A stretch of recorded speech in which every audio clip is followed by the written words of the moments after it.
लकड़हारा और सुनहरी कुल्हाड़ी की कहानी।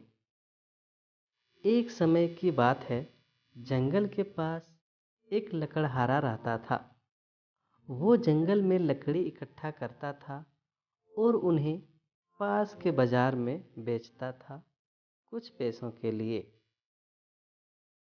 एक दिन की बात है, वो एक पेड़ काट रहा था।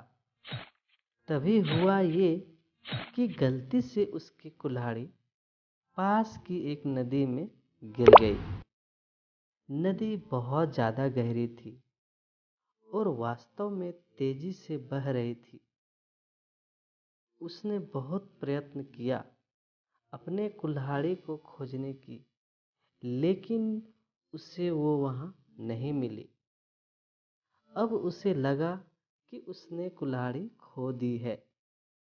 वहीं दुखी होकर वो नदी के किनारे बैठकर रोने लगा।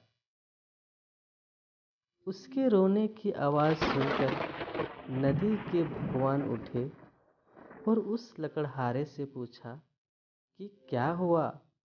लकड़हारा ने उन्हें अपनी दुखद कहानी बताई।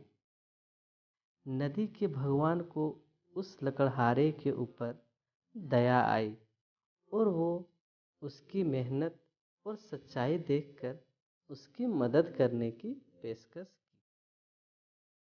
वो नदी में गायब हो गए और एक सुनहरी कुल्हाड़ी वापस लाया।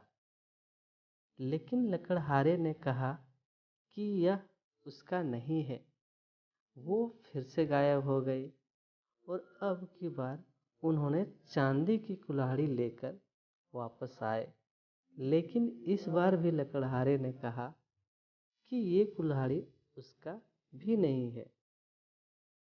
अब नदी के पास भगवान पानी में फिर से गायब हो गए और अब की बार वो एक लोहे की कुल्हाड़ी के साथ वापस आ गए। लकड़ी का कुल्हाड़ी देखकर लकड़हारा मुस्कुराया कि यह उसकी कुल्हाड़ी है। नदी के भगवान ने लकड़हारे की ईमानदारी से प्रभावित होकर उसे सोने और चांदी की 2 कुल्हाड़ियों की भेंट की। सीख।